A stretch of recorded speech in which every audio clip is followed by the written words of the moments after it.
Next Pope ఎవరు అనేది ఇప్పుడు పెద్ద క్వశ్చన్. సొసైటీ ఆఫ్ జీసస్ వాడినే జెసూట్స్ అంటారు. క్యాథలిక్స్ లో కూడా చాలా సొసైటీస్ ఉంటాయి. దానిలో సొసైటీ ఆఫ్ జెసూట్స్ నుంచి వచ్చిన మొదటి పోప్ ఫ్రాన్సిస్ అన్నమాట. ఇప్పుడు కొత్త పోప్ ని ఎన్నుకోవటం ఇంకొక ప్రక్రియ అన్నమాట.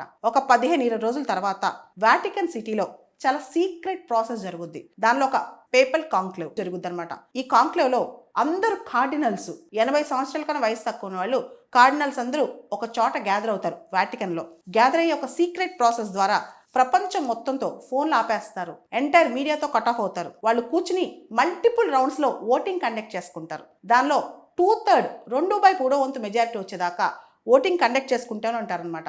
మెజారిటీ వచ్చేదాకా ఏదైతే బ్యాలెట్ పేపర్స్ ఉంటాయో ప్రతి రౌండ్ లో వాటిని బర్న్ చేస్తూ ఉంటారనమాట.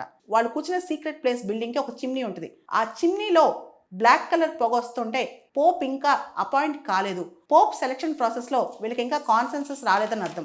ఒక్కసారి తెల్ల పొగ వచ్చింది అనుకోండి, పోప్ అపాయింట్ అయిపోయారని చెప్పి డిక్లరేషన్ ఇస్తారనమాట.